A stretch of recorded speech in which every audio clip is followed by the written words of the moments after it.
से निवेदन है कि आप सभी लोग अपनी अपनी सीट ग्रहण करें। कॉन्फ्रेंस की शुरुआत होने जा रही है। Also may I request everyone to put their phones in silent modes. Thank you.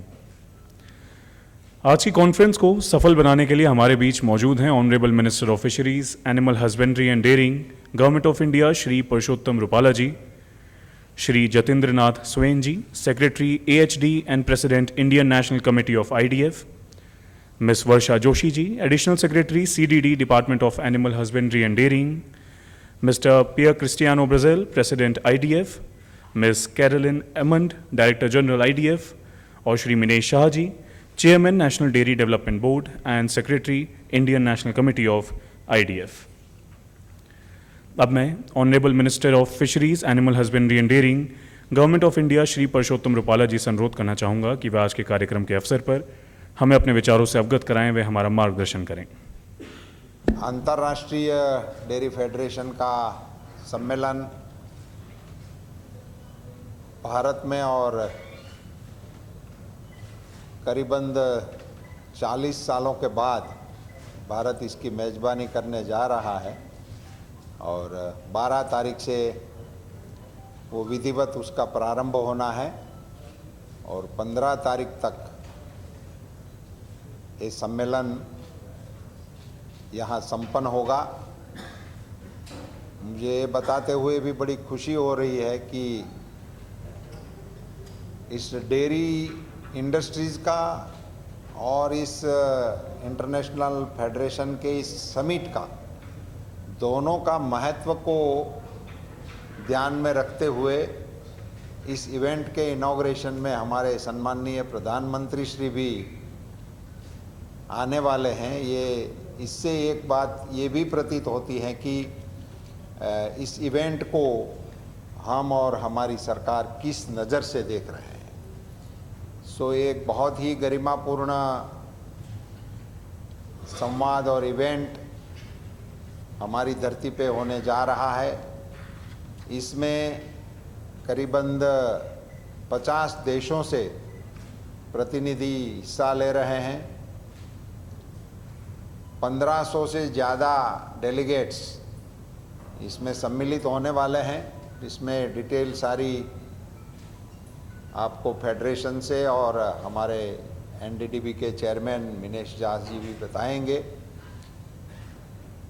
इस सारे इवेंट की संपूर्ण तैयारियां हमारे सचिव महोदय और हमारे डिपार्टमेंट के वरिष्ठ अधिकारी और NDDB के सभी अधिकारियों ने मिलकर कर ली गई है। IDF के चेयरमैन और DG डायरेक्टर जनरल दोनों आ भी गए हैं और कल से कुछ इनकी फॉर्मल बैठकें भी शुरू हो रही है। सो इस इवेंट का एक प्रकार से महत्व की दृष्टि से कि दूध उत्पादन में हम दुनिया में नंबर 1 पे हैं और दुनिया के कुल उत्पादन का 23% प्रोडक्शन भी हम कर रहे हैं और ऐसे अवसर पर ये इंटरनेशनल समिट का भारत में होना और उसी वक्त पे होना जब हम 6 से 5वें क्रम में जा रहे हो, ये सारा सुयोग एक प्रकार से हो गया। वो भी ये घोषणा हो जाने के बाद ये आप लोगों ने जानकारी सबको दिया है। सो जब हमारी इकोनॉमी का एक महत्वपूर्ण पड़ाव दुनिया की दृष्टि से हमको मिला है, ऐसे अवसर पर एक इंटरनेशनल इवेंट डेयरी का ये भी भारत में हो रहा है और उसकी हम मेज़बानी कर रहे हैं। तो इसी में आप सभी का भी स्वागत है और इस इवेंट में हमारी अचीवमेंट्स, हमारी स्कोप्स, इन सारी चीज़ों की डिटेल आप लेकर हमारे पशुपालकों को, हमारे छोटे किसानों को और हमारे डेयरी इंडस्ट्रीज़ के साथ जुड़े हुए लोगों को, हमारे कोऑपरेटिव्स को, इन सबों के लिए एक बहुत बड़ा महत्वपूर्ण ये बनाव, ये घटना, ये एक समिट होने को जा रहा है जिसके जरिए आपस में अपनी अपनी उपलब्धियों, अपनी अपनी टेक्निक्स, अपने सक्सेस स्टोरीज उनको साझा करने का, समझने का एक बहुत अच्छा अवसर होने को जा रहा है। आप सबसे भी मेरा नम्र अनुरोध है कि आप भी इसको इसी दिशा में आम जनता के बीच में, फार्मर्स के बीच में, पशुपालकों के बीच में, डेयरी इंडस्ट्रीज़ के बीच में, कोऑपरेटिव्स के बीच में इन सारी चीज़ों को और वहाँ चलते हुए सारे घटनाक्रम को, क्योंकि वहाँ बहुत सारे टेक्निकल सेशंस भी होने वाले हैं, उसमें बहुत ही अच्छे स्पीकर्स उसको हेड करने वाले हैं, तो उन सारी चीज़ों को आप समेकित करते हुए हमारे मीडिया बंधुओं के नाते ये इवेंट आपका भी है, यजमान देश के आप मीडिया है, इसमें इंटरनेशनल मीडिया वाले भी आएंगे मगर वो हमारे मेहमान होंगे, आप यजमान हैं। आपको इस क्रम में और ज़्यादा जानकारी देने के लिए आगे के लिए बताना चाहता हूँ। बढ़ाइए। अब मैं chairman national dairy development board and secretary Indian national committee of IDF Shri Minesh Shah ji से अनुरोध करना चाहूँगा कि वे इस महत्वपूर्ण अवसर पर कुछ शब्द कहें। नमस्कार। आदरणीय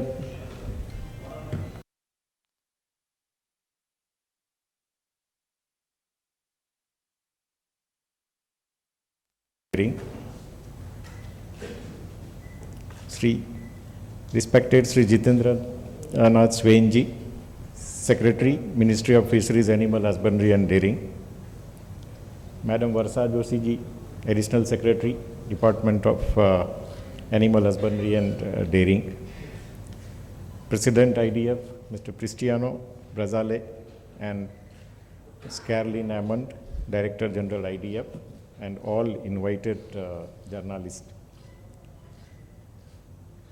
हम लोग लास्ट टाइम मई 17 को मिले थे. I think I can remember many of you were present in that press conference. We all were there and we had briefed about the summit and आज बहुत खुश हैं कि now whatever we have briefed that day, you know it's now just a few days away.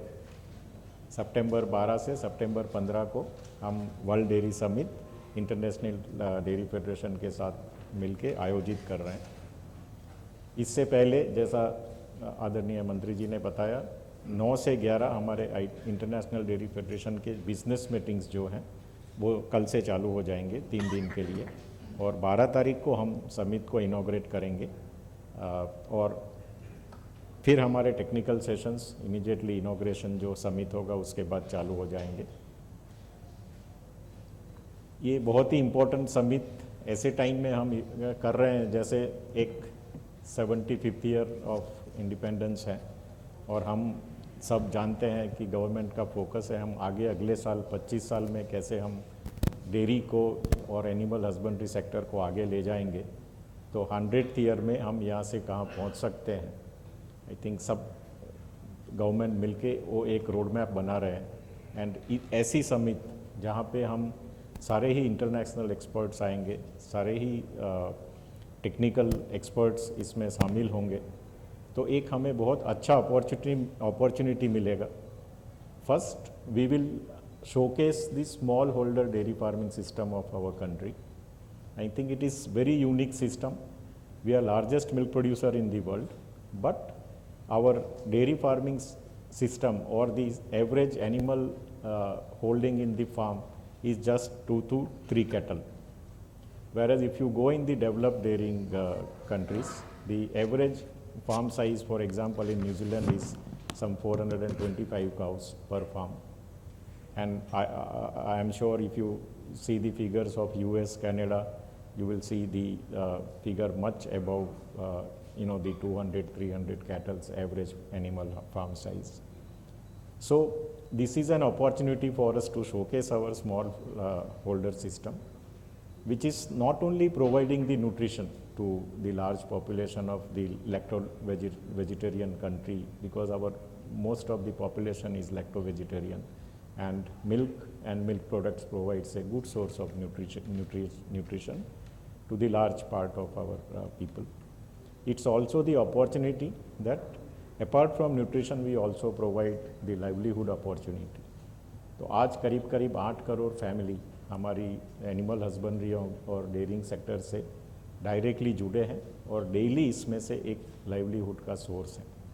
तो ये दोनों चीज़ को ध्यान में रखते हुए nutrition and livelihood, our theme for the summit is also dairying for nutrition and livelihood. तो हम जो लाइवलीहुड एस्पेक्ट है उसको भी साथ में हम समिट में फोकस कर रहे हैं।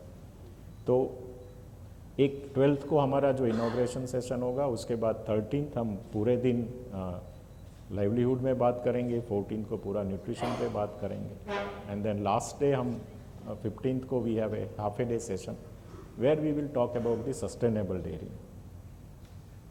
हमारा सिस्टम, डेयरी फार्मिंग सिस्टम, वो भी एक यूनिक है क्योंकि हम जनरली आप फीडिंग पैटर्न देखेंगे, हमारा ज़्यादातर फीडिंग काऊ हो या बफेलो हो क्रॉप रेसिड्यूज़ पे होता है, एकदम छोटा एनिमल फार्म साइज़ है। तो कहीं ना कहीं हमारा जो मॉडल है वो सस्टेनेबिलिटी के तौर पे it is much more effective than the large farm size which we have in the developed nation. तो ये भी एक हमारे लिए अच्छी अपॉर्चुनिटी है कि हमारे डेयरिंग को अगर हमें आगे जाके, जो जैसे प्रधानमंत्री जी हमारे बता रहे हैं कि 2070 तक हमें नेट ज़ीरो कार्बन में सारे इंडस्ट्री को जाना है, तो ये हम डेयरिंग से भी शुरुआत करेंगे क्योंकि हमारे पास लार्जेस्ट मिल्क प्रोड्यूसर हम है, उसके सामने ये भी है कि हम लार्जेस्ट कैटल होल्डिंग और बफेलो होल्डिंग नेशन भी हैं। तो उसमें से जब कैटल और बफेलो जब हैं तो they also have the green house gas emission, वो मीथेन प्रोड्यूस करते हैं और उससे कहीं ना कहीं एनवायरनमेंट को इफ़ेक्ट होता है। तो आगे जाके अगले 25 साल में अगर हमें सस्टेनेबल एनवायरनमेंट पे जाना है तो हम कैसे आगे जाके डेयरिंग को और सस्टेनेबल बनाएंगे, तो ये भी एक इम्पॉर्टेंट डिस्कशन होगा।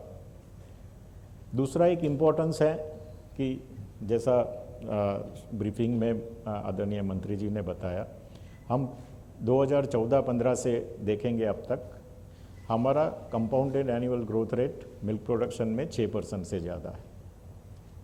ये सारे एफर्ट्स जो हमारी गवर्नमेंट्स दे रही हैं प्रोडक्टिविटी एनहांसमेंट कैटल का करने के लिए, और बाकी सारे जो इंसेंटिव्स दिए जा रहे हैं इंफ्रास्ट्रक्चर को डेवलप करने के लिए, उसकी वजह से बहुत ही एक सस्टेन ग्रोथ रेट हम अचीव कर पा रहे हैं। वर्ल्ड का ग्रोथ रेट खाली अभी 2% है और वो 2% में भी काफ़ी सारा शेयर हमारी वजह से है क्योंकि हम 6% से ग्रो करते हैं, और जैसा मंत्री जी ने बताया हमारा 23% शेयर है वर्ल्ड मिल्क प्रोडक्शन में।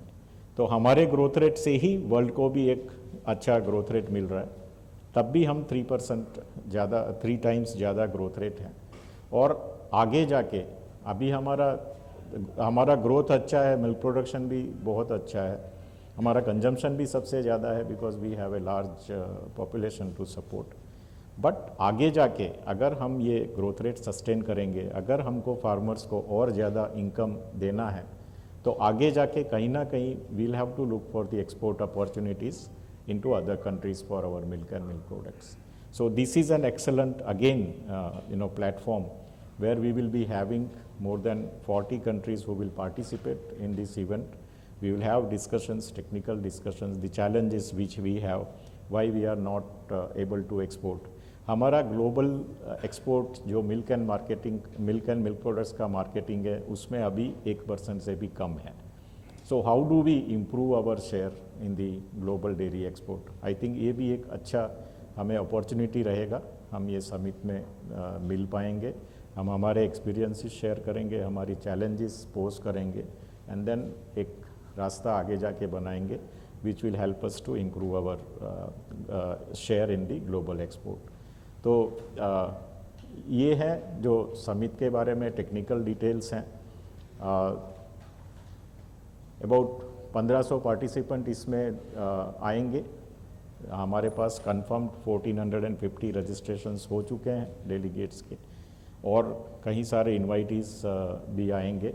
सो सब मिला के 1500 मिनिमम पार्टिसिपेंट्स हम एक्सपेक्ट कर रहे हैं, जिसमें से 300 से ज़्यादा फॉरेन डेलीगेट्स हैं, बाकी हमारे अपने डेलीगेट्स हैं। और जिसमें ज़्यादातर फार्मर्स हैं, मतलब करीब 700 से 800 रजिस्ट्रेशंस फार्मर्स के हैं। तो फार्मर्स भी इसमें आएंगे। फार्मर्स रिप्रेजेंटेटिव्स है, जनरली वो कोऑपरेटिव्स के बोर्ड में है, कोऑपरेटिव के साथ जुड़े हुए हैं, तो वो यहाँ आएंगे, ये समिट में शामिल होंगे। तो उनको भी एक अच्छा लर्निंग अपॉर्चुनिटी मिलेगा कि बाहर के देश में टेक्निकली कैसे वो ज़्यादा प्रोडक्टिविटी एनिमल की करते हैं, या न्यूट्रिशन एस्पेक्ट हो, हेल्थ का एस्पेक्ट हो, या ब्रीडिंग का एस्पेक्ट हो एनिमल का, तो वो सारी अपॉर्चुनिटी फार्मर्स को भी मिलेगी। हमारे जो सेशंस, जैसे मैंने बोला, इनॉग्रल सेशन के बाद जो दूसरे दिन से होगा, वो 3 अलग अलग पैरेलल सेशन चलेंगे, क्योंकि हमारे टोटल 150 से भी ज़्यादा स्पीकर्स हैं, जिसमें अबाउट 80 आर फॉरेन स्पीकर्स और 60 स्पीकर हमारे कंट्री से हैं। और 3 पैरेलल सेशन चलेंगे 13, 14 और 15 को। तो जैसा मंत्री जी ने बताया, हम आपसे रिक्वेस्ट करते हैं कि ये टेक्निकल सेशंस को भी अगर आप कवर कर सकते हैं, आप अगर उसमें शामिल हो सकते हैं। बहुत सारे टेक्निकल नॉलेज इसमें उपलब्ध होगा। हम कोशिश करेंगे आपको भी, हम हमारी ओर से कुछ ना कुछ जो डिस्कशंस होते हैं वो आपको प्रोवाइड करें। बट रिक्वेस्ट ये है कि आप उसको एक लार्ज पॉपुलेशन में, एक अच्छे प्लेटफॉर्म में आप उसको अगर प्रमोट करोगे तो हमारे देश के लिए काफ़ी अच्छा होगा। और इवेंट बहुत फिज़िकल और हाइब्रिड दोनों ही फॉर्म में होगा। कुछ चैलेंजेस थी, क्योंकि हम पिछले 3 साल से इसके लिए प्रिपेयर कर रहे थे और बीच में पेंडेमिक आ गया था, तो कुछ चैलेंजेस थी, हमें पता नहीं था हम कर पाएंगे, कोविड की क्या सिचुएशन होगी।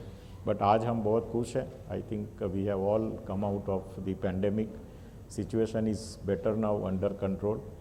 सो physical participation is happening as we had expected. However, there are still some participants which will join us virtually.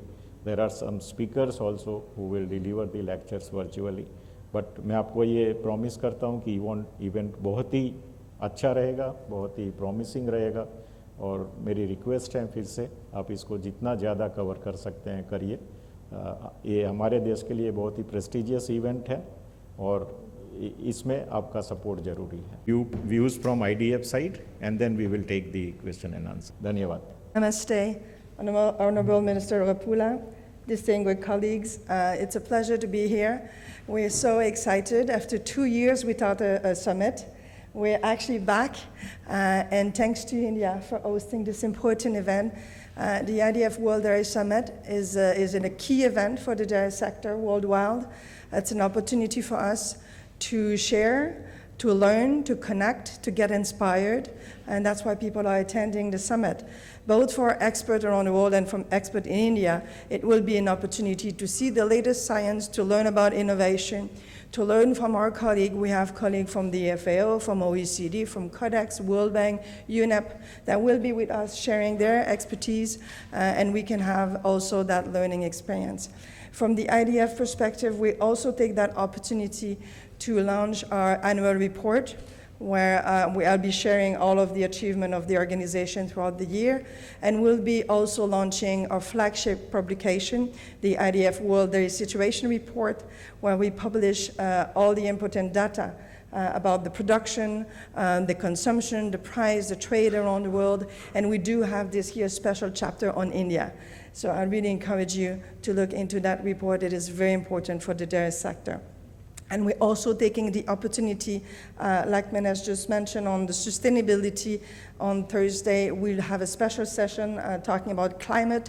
So IDF will be releasing its newest methodology for the calculation of green gas emission. It's a key publication that helps people from around the world to calculate the emission the same way. It's a very key publication, and we actually decided to update it to make it as relevant as possible, and we're going to do it during the summit. We're going to launch that. And it's part of the initiative that is called Pathways to Dairy Net Zero, as again a commitment of the sector to move towards reducing emission, mitigating, and making sure we do the best we can use of the resource and impact on the environment. I really, really thank you for this opportunity. Thank our host for taking the leap of faith of having us in India after so many years. And we look forward actually to see the progress of the country. Since last time we were here in 74 and 2022, India has bloomed, the dairy sector has bloomed and helped as an engine of development in India. So our guests are actually welcoming that opportunity to learn the impact of the dairy sector as an engine of development, as well as the impact it has also on gender equality, empowerment of women, the role of livelihood in rural community. It will be very interesting for our guests to visit as well. They're also part of technical tour. They will be going on farm, and they will be meeting farmers. We have farmers from India that will be attending and meeting with farmers from around the world. So it is really an important event, and we thank you for being here to cover it, and we're counting on you. So if you have any question, if you need any help, we'll have our communication team ready throughout the week, throughout the summit, and we'll take any of your questions today. Thank you. This is for the friends and colleagues present from press and media. You can now proceed with your questions to the esteemed guests.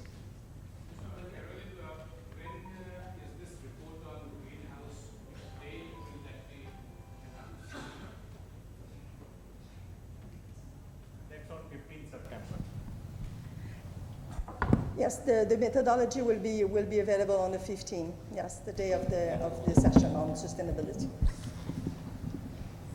And how many farmers are coming from foreign countries? We understand that 700 farmers are from India. How many are coming from foreign countries? About 50.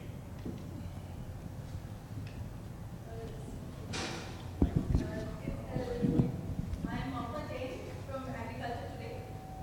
It's not a question, but I would like to request that we are keen to do a special edition on the IDF Summit of Agriculture Today. So I would like to see cooperation from all the key stakeholders. So if your communication team can help us with connecting with all the key stakeholders, we would love to invite them for interventions and training. Sure, madam.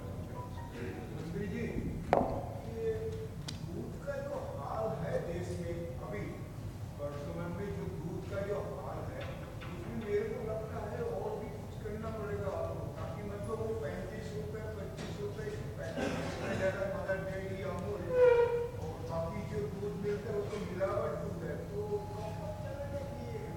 Availability for everyone ठीक है, देखेंगे। Mr. President, what took you 40 years to come back to India? What took you 48 years to come back to India to do this summit? Why do you think it's the right time now? Right now, because Why this is the right time to have again? it's the right time because India is the most important country production of milk, and in this moment, after 2 years after Corona and COVID, is the right country to organize the first in-person meeting for us. So is the right country, this is the reason why it's the right country, you understand? So it's the most important country for dairy. And we decided to start from India because exactly for this reason.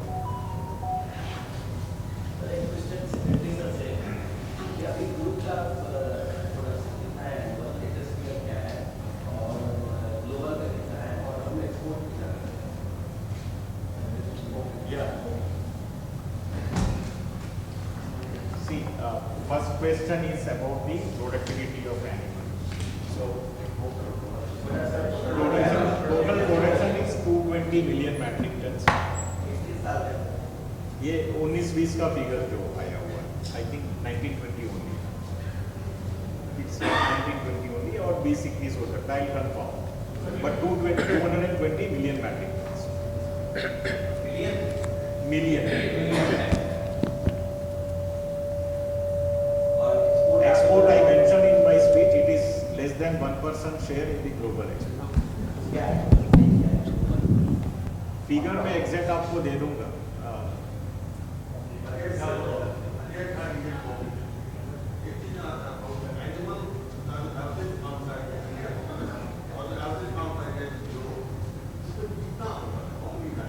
मैं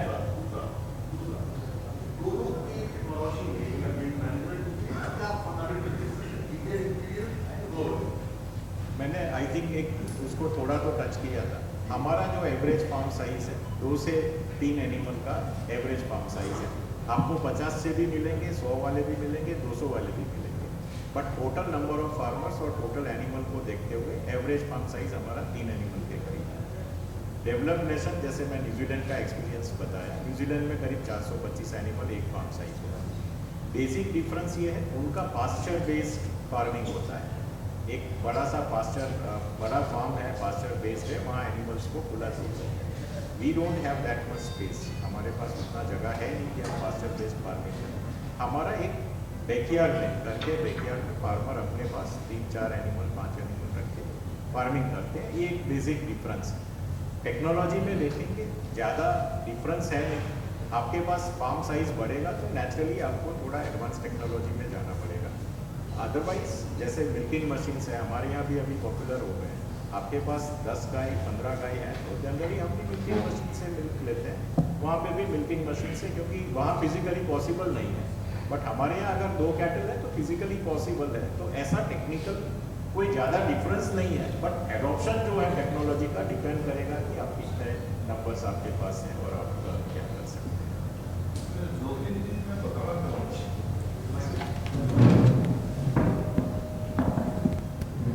major difference जो है Indian dairying scenario and western जो developed dairying countries है, एक तो जो हमारा dairying होता है पर लाइवलीहुड, आप प्रॉफिट सो मच। दूसरा होता है हमारा डेयरिंग होता है फॉर न्यूट्रिशन, और तीसरा है हमारा सस्टेनेबल है क्योंकि हमने काफ़ी एग्री रेसिड्यू को रिसाइकिल करते हैं। तो ये 3 चीज़ें तो हमारा वो भी थोड़ा सा शोकेस कराएंगे इसमें कि हम कैसे हमारा स्मॉल होल्डर डेयरिंग कैसे सक्सेसफुल हो रहा है, हाउ थ्रू कोऑपरेटिव हम करीब 75% हमारा जो फाइनल कंज्यूमर प्राइस को पास ऑन करते हैं producer, and how it can show A way the rest. Sir मेरा प्रश्न आपसे ये है कि लंकी स्किन डिजीज का इतना प्रकोप है पूरे देश में, कई स्टेट्स में। लास्ट वीक तक का अनुमान है ये बीमारी हो चुकी है। तो एक तो इसका अभी एज ऑफ डेट क्या सिचुएशन है अक्रॉस द कंट्री, कितने कैटल्स में ये बीमारी फैल चुकी है, कितनी डेथ्स हुई है, और दूसरा इसका डेयरी पर क्या इम्पैक्ट होगा इसका। अभी तक जैसे आप शायद बता सकते हैं गुजरात में और राजस्थान के कुछ एरियाज हैं, वहाँ पर क्या इसका मिल्क प्रोडक्शन पर क्या इम्पैक्ट आ रहा है।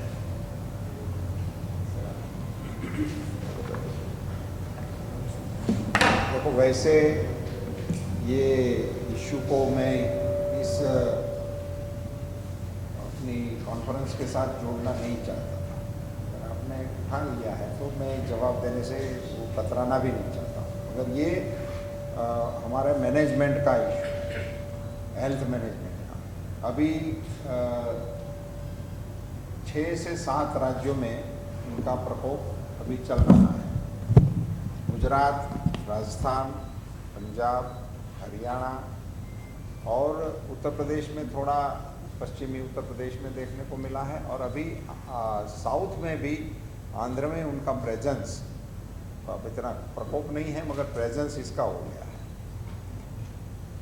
सो इसके सामने जिस प्रकार से भारत सरकार ने और राज्य सरकारों ने मिलकर काम शुरू किया है, तो एक प्रकार से गुजरात में अभी करीबन 15 डिस्ट्रिक्ट ऐसे निकल गए हैं कि जहां अब डेथ रेट नहीं है, तो वो सेटल हो रहा है।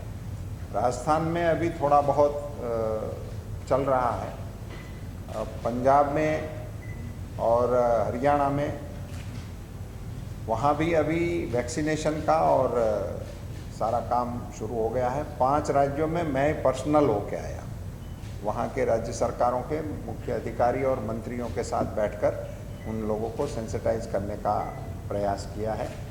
वैक्सीन हमारे पास अभी पूर्ति मात्रा में उपलब्ध है, सो इसी को लगाकर इसको प्रोटेक्ट करने का कामकाज चल रहा है। जैसे आपने जिक्र किया कि दूध के उत्पादन में कितना आया, तो सभी राज्यों से डिटेल फिगर मेरे पास नहीं है, मगर गुजरात से अभी हमने जानकारी लिया था, तो वहाँ फ्लो में ऐसा कोई बहुत महत्वपूर्ण कमी आई हो ऐसा सामने नहीं आया है। वो उनके रिकॉर्ड से भी प्रस्तापित होता है।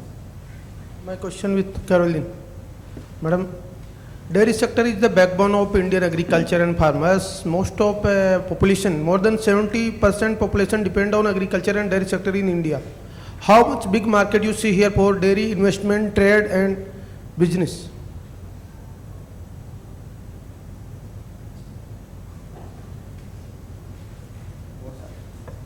बता सकते हैं वरना आप बताइए, आप इनको जानना चाहते हैं उनसे। आप बता दीजिए। भारत में sir more than 67% population agriculture और डेयरी से निर्भर है और डेयरी आजीविका का महत्वपूर्ण आर्थिक आधार है किसानों की। ऐसे में 40 साल बाद यहाँ पे से कॉन्फ्रेंस हो रही है, तो डेयरी सेक्टर में निवेश की आप इन्होंने बात की अभी, तो निवेश और व्यापार कारोबार के संदर्भ में कितनी महत्वपूर्ण रहेगी ये कॉन्फ्रेंस? बहुत ही महत्वपूर्ण है, मैं बताया, क्योंकि कहीं ना कहीं हमें अगर फार्मर्स को एडिशनल इनकम देना है तो हमें मिल्क एंड मिल्क प्रोडक्ट्स को वैल्यू ऐड करना पड़ेगा, और वैल्यू ऐड होगा आप ज़्यादा फार्मर्स को इनकम दे पाएंगे जब आप थोड़ा एक्सपोर्ट भी ज़्यादा करेंगे अपने प्रोडक्शन का। तो अभी तक हमारी अपनी रिक्वायरमेंट थी, हम पहले तो हम 40 साल पहले या 50 साल पहले देखेंगे, हमारे पास अपने जितनी रिक्वायरमेंट है उतना दूध और दूध इतना प्रोड्यूस नहीं हो रहा था। अभी हम वो स्टेज में आ गए हैं कि हम पूरा आत्मनिर्भर बन गए हैं, हमारी जितनी भी कंजम्पशन या डिमांड है हम खुद अब उनका प्रोडक्ट्स कर रहे हैं। और जैसे मैंने बताया, अभी जिस रेट से हम ग्रो कर रहे हैं, जैसे हमारा ग्रोथ रेट मिल्क में हो रहा है, ये बहुत ही इम्पोर्टेंट है कि अभी हम एक्सपोर्ट की ओर देखें, ताकि हम ज़्यादा से ज़्यादा उसका जो है प्राइस हम किसानों को पहुंचा सके। एक्सपोर्ट करेंगे तो नेचुरली हमें ज़्यादा प्राइस मिलेगा, ज़्यादा पैसा हम किसानों को पहुंचा पाएंगे। मैं इसमें एक मिनट मैं इसमें थोड़ा ऐड करूंगा कि इस इवेंट के माध्यम से, वैसे हम गवर्नमेंट की ओर से वैसे काम में लगे रहते हैं, वो एक अलग चीज़ है, मगर इस इवेंट के माध्यम से क्या होने वाला है कि जो दुनिया में जो चल रहा है, वहाँ के लोग जो टेक्निक का प्रयोग कर रहे हैं, जो उस प्रोसेस से गुजर रहे हैं, उसमें उसको मैनेजमेंट के लिए, उनके हेल्थ के लिए, उनकी इंडिविजुअल प्रोडक्टिविटी के लिए, उनके न्यूट्रिशन के लिए, उन सारी चीज़ों में उनके जो अनुभव है वो हमारे लोगों को साझा करने का मौका मिलेगा। और हमारे यहाँ जो प्रैक्टिसेस चल रही है, जैसे हमारे सचिव महोदय ने बताया, बहुत ही सही बात है। वहाँ जो डेयरी है, तो आपको ये मान के समझ के चलना है हम सबको लिए कि उनका डेयरी है, इसका मतलब है उनके साथ उनके पशु डेयरी का ही एक हिस्सा है। वो डेयरी विदाउट पशु वहाँ नहीं होती है।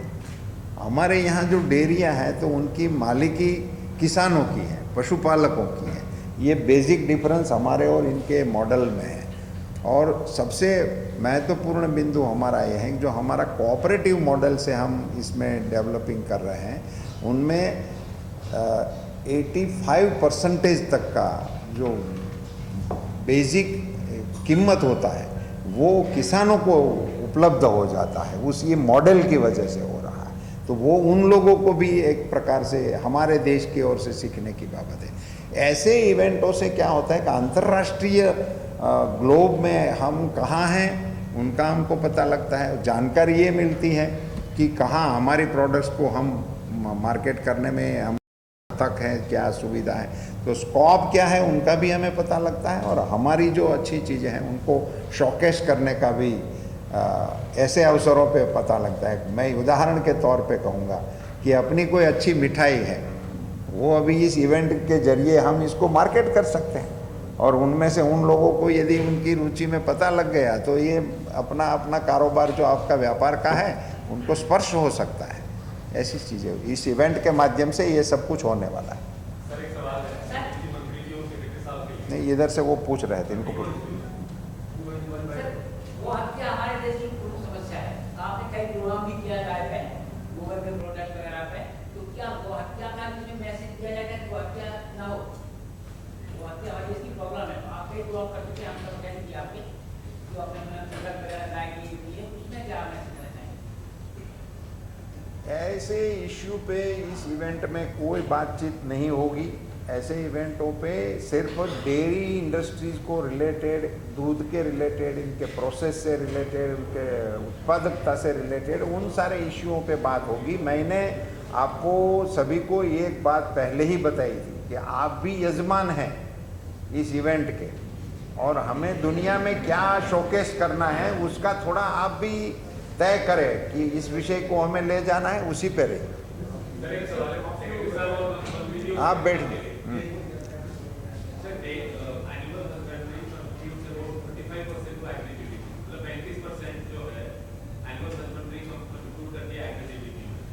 लेकिन हम लोग जो है सरकार के बजट 4-5% होता है, तो डेयरी फार्मर्स कह रहे थे कि जो क्रॉप का जो फार्मर होता है, मान लो ग्रेन्स का फार्मर है, हम तो उसमें पिछड़े हैं। डेयरी फार्मर जो है इलेक्ट्रिसिटी बिल कमर्शियल रेट में देता है, बल्क मिल्क कूलर हो या अपने डेयरी फार्म के लिए, तो आप तो उनको बात नहीं कर रहे और फिर बोल रहे हैं कि आप प्रोडक्शन बढ़ाओ। How is it possible? वो खुद कह रहे हैं कि हमारा कुछ बचता नहीं। जो आप कहें उसी को आधार मान के ही हमारा डिसीजन लेने का या उसको स्कोप को मान लेना होता है, तभी तो आपकी बात सही है। मगर अगर मैं आपको ये कहूँ कि हमारे प्रधानमंत्री श्री नरेंद्र मोदी जी ने इस सेक्टर को मदद करने के लिए इस सारे देश के पशुपालकों के लिए 6000 मोबाइल वेटरनरी यूनिट भारत सरकार के खर्चे से देने का निर्णय किया। ये किन को मदद करेगा? किन लोगों के लिए ये चल रहा है? सारे देश के पशुपालकों के लिए एक बहुत बड़ा निर्णय हमारे प्रधानमंत्री श्री ने लिया है। हमारे ही प्रधानमंत्री श्री ने पशुपालकों के लिए केसीसी बैंक की लोन की सुविधा उपलब्ध कराने का काम किया, जो आज तक किसानों को ही मिल रही थी। उसी सेक्टर में इनको आगे बढ़ाने के लिए भारत सरकार की ओर से कई कदम उठाए गए हैं और ये अपना ही डेयरी सेक्टर है।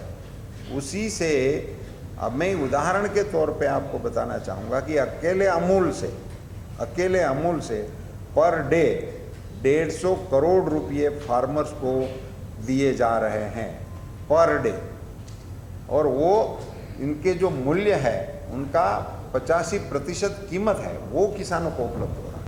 सो ये सारे प्रयासों से अभी हम आगे बढ़ रहे हैं। सर मेरा क्वेश्चन ये है कि what is the role of cooperative sector in dairy sector, and is there any data related to the contribution of cooperative in dairy sector and what role they will play during the conference? Cooperative sector का हमारे यहाँ तो dairy sector में एक प्रकार से आप यही कह सकते हैं कि cooperatives are the leader of the dairy sector अपने देश के लिए तो, और उसमें अमूल हैं और अपना कर्नाटक वाले हैं, ये सभी के वहाँ प्रेजेंटेशन भी वो करने वाले हैं, उनकी क्षमता का, उनके नवाचारों का, उनकी सर्विसेज का, उनके बारे में वो यहाँ सारी जानकारियाँ वो सभा स्थल पर भी रखेंगे, ताकि इंटरनेशनल जो हमारे डेलीगेट्स हैं वो उनके थ्रू उनको देख भी सकते हैं। दूसरा, अभी तक का जो डेटा है उसी के जरिए मैं कह सकता हूँ कि 25 से 30 मतलब 30% तक का जो मिल्क प्रोडक्शन टोटल है वो अब डेयरी सेक्टर में कोऑपरेटिव के जरिए हम इसको कलेक्ट कर रहे हैं, उसको प्रोसेस कर रहे हैं। और ये सबसे महत्वपूर्ण अगर कोई चीज़ है तो महत्तम उसको जो मिल रहा है बेनिफिट कि उसकी कीमत का, ये समझने जैसी चीज़ है। समझो कि एक चीज़ की कीमत है 100 रुपया, मगर वो उत्पादक को कितना मिल रहा है, तो वो ये कोऑपरेटिव डेयरी फार्मिंग के जरिए उनको 75% उसको मिल रहा है। ये सबसे बड़ी कोऑपरेटिव सेक्टर की उपलब्धता है और पूरे देश में ये कोऑपरेटिव सेक्टर को और बढ़ावा देने के हेतु ही ये एनडीडीबी की रचना की गई है, वो इनको खड़ा करने की कोशिश में लगा हुआ है।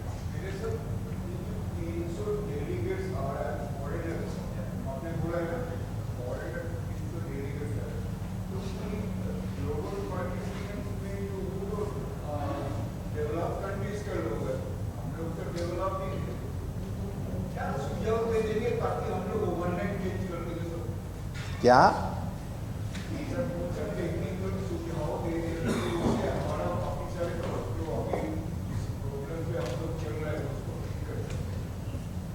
नहीं, फार्मर्स भी आ रहे हैं और टेक्निकल एक्सपर्ट भी आ रहे हैं, सारे ही लोग आ रहे हैं और ऐसा ओवरनाइट में कुछ नहीं होता। जवाब देने का हाँ पूछिए।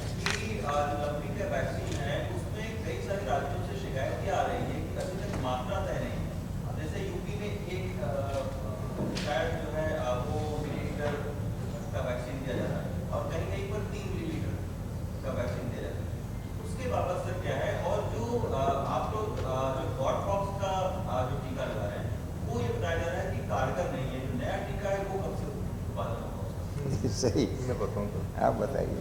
नहीं, ये बात सही नहीं है कि जो 1 ml है नॉर्मल वैक्सीनेशन के, जहाँ पर बहुत ज़्यादा हाई रिस्क कैटल जहाँ पर है वहाँ 3 ml देते हैं, but we have generally advised 1 ml is good enough. आप देखेंगे पंजाब में काफ़ी स्केयर हुआ था, बिकॉज पंजाब में वेरी हाई वैल्यू कैटल रहते हैं। जैसे टीका लगा, पहले तो फार्मर्स भी वहाँ पर they were little hesitant to put goatpox vaccine, कि वैक्सीन लगाने में कुछ गड़बड़ हो जाएगा, जनरली रहता है। But now the Punjab is well under control, because वहाँ पर फार्मर ने अपने लगा दिया, they didn't wait for the state government machinery also. So goatpox is very very effective. और जहाँ पर ये डिजीज थोड़ा है वहाँ पर टाइम में ये टीकाकरण शुरू नहीं किया है, और वो स्टैंडर्ड जो हम लोग बोलते हैं ring vaccination, we have given them the funds, we have also given necessary technical advisories, we have also sent our teams to assess and give advice to the affected area, but ultimately the field people have to take up. So जहाँ पर अभी भी इसका थोड़ा प्रकोप है, it's because effective vaccination has not been there. और ये जो टीका का बात है, there are two this thing, ये गॉडपॉक्स है हेटेरोलोगस वैक्सीन, ये गोट्स और शीप के लिए बनाया हुआ था। इसको जब 2019 में पहले आया था, this was found to be very effective against LST also. LST का अपना भी वैक्सीन लगाया, उसको होमोलोगस वैक्सीन करते हैं, उसका अभी तक ग्लोबली बहुत ज़्यादा उसका ये नहीं आया है, फेवरेबल रिपोर्ट नहीं आया है। People are still doing it. Sir protocol में सर अभी तक कोई जारी शायद नहीं किए गए हैं, किस तरीके से जो लंपी डिजीज है वो किस तरीके से आप नहीं, we have no, we have already issued guidelines. We are issuing from 2020 onwards, but एक consolidated हमने अपडेट करते रहते हैं हमारा वेबसाइट में, हर स्टेट को देते रहते हैं, and every 15 days we keep, if somebody is reporting, जैसे कोरोना का टाइम होता है, somebody is reporting some new methods by which he is able to treat and there is success, उसको भी हम ऐड कराते हैं, so that everybody will know, ये कराते हैं। क्या फिगर है, मैं आपको उपलब्ध करा दूँगा, है फिगर है, हम डेली इसका मॉनिटरिंग करते हैं। हमने यहाँ round the clock control room शुरू किया हुआ है, जिसके जरिए हमारे ऑफिसर राज्यों के साथ संपर्क में रहें, राज्यों के अधिकारियों को ज़रूरत पड़ने पर वो हमारा संपर्क करें। और मैंने आपको ये बताया था कि मैं खुद 5 राज्यों में होके आया, और इसी एक ही इश्यू को लेकर मैं स्वयं गया हूँ। तो सभी राज्यों को अभी ये बात करने का कोई विषय ही नहीं है कि उनको बताया नहीं गया है। तो हाँ, उन्होंने कुछ एडवाइजरी हमारी नियमित रूप से जा रही है। 1 और 3 का जो कन्फ्यूजन है, वो कन्फ्यूजन है ही नहीं। जहाँ अभी संभावना नहीं है, जहाँ अभी रोग है ही नहीं, उस एरिया में 1 से उनको आप सेव कर सकते हैं, और जहाँ हो गया है उस एरिया में आप 3 लगाओ। ऐसे करके उस एरिया में उसको सेव करने के लिए इस गॉडपॉक्स 100% सेफ है, 100% इफेक्टिव है। उसके बाद हमने इनको एडवाइस दिया है, ऐसा नहीं है कि नहीं दिया। और जो नया आपका बता रहे हैं कि ये इफेक्टिव है, तो वो it is under process, it is under process.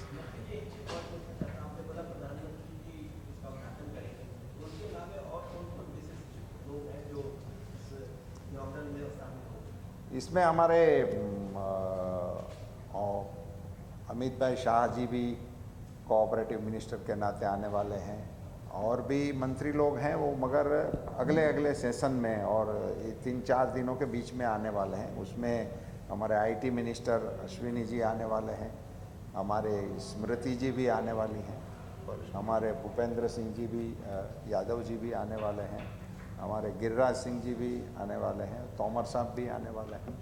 सभी कई मंत्रियों को अभी हमारा कॉरेस्पॉन्डेंस भी चल रहा है, और उनकी ऑफिस से कई किसियों को टाइम के बारे में वगैरह वो फिक्सिंग हो रहा है।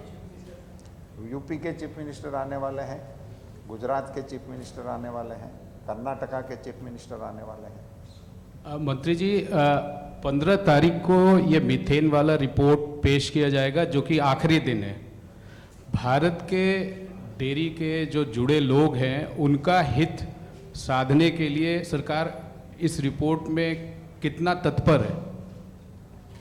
रिपोर्ट देखने तो देना पहले, That is fine, but when it is coming on 15th on the last day, that means because पीछे भी मीथेन गैस पे रिपोर्ट मतलब कैलकुलेशन डिस्क्लोज करने वाले हैं. She is already told how you are going to calculate. So which means that know how report की country में कितना है, ये ऐसा कोई रिपोर्ट नहीं आने वाला है अगर आपने गलत समझा है तो. नहीं, मेथोडोलॉजी विल बी पब्लिश्ड, उसमें समिट में बात होगा and then based on the methodology then we will decide हमें क्या करना है आगे. has there been any consultation with the ministry and the IDF? Not so far. Media के साथियों से अनुरोध है कि अब आखिरी 2 सवाल और लिए जाएंगे.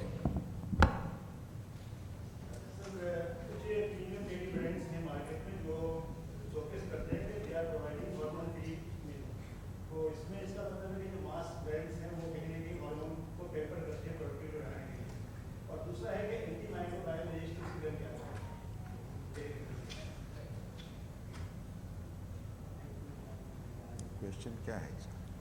हार्मोन फ्री वाला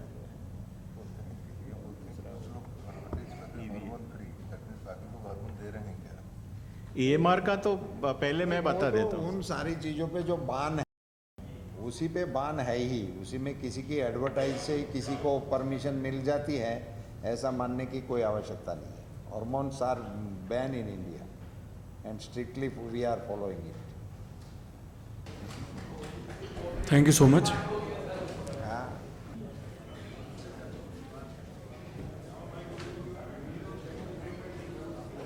धन्यवाद. जैसे मैंने बताया कि गुजरात में आपको शांत होने की स्थिति में पहुंच गए हैं, राजस्थान में भी अच्छा कवरिंग हो रहा है, पंजाब भी संभल रहा है. सो आगे आगे जैसे ही इसका वैक्सीनेशन बढ़ता जाए और क्वारंटाइन का जैसे बढ़ाते रहे ऐसे ऐसे इस आपदा से हम बाहर निकल. वैक्सीन के बारे में भी सर बात की जा रही है कि गॉडपॉक्स का आप लोग वैक्सीन लगा रहे हैं जो कि बहुत ज़्यादा जो है वो प्रभावशाली नहीं है. जो नई वैक्सीन है वो प्रभावशाली है. सर वो नई वैक्सीन कब तक जो है लगने की संभावना है?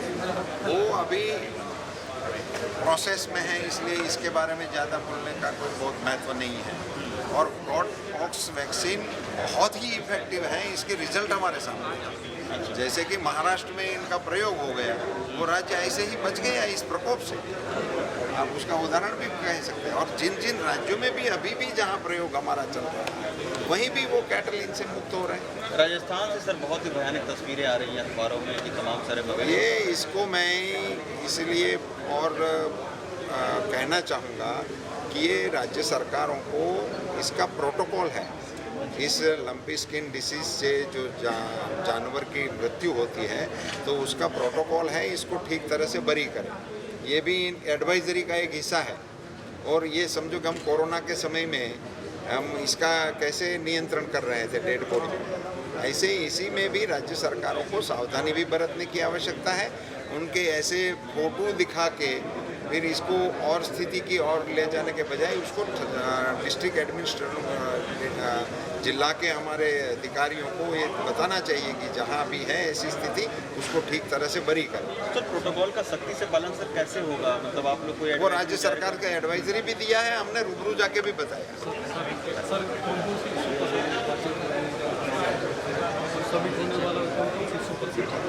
समिट में सभी देशों में जो भी नवाचार हो रहा है उसके डिस्कशन होंगे.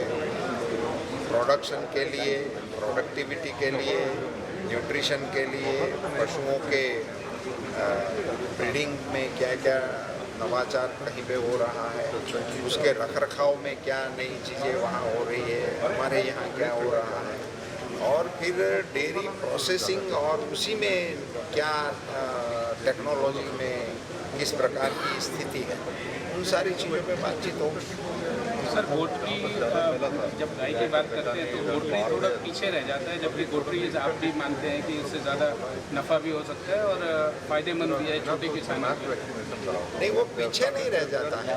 अभी तो हम इस पर भी हमारी स्कीम जो है वो बराबर गाय के बराबर ही हम इसमें भी स्कीम लगाए रखे हैं. और हमारे बहुत छोटे छोटे पशुपालक और खास करके ST बेल्ट में इसकी भारी डिमांड भी हो रही है. Thank you sir.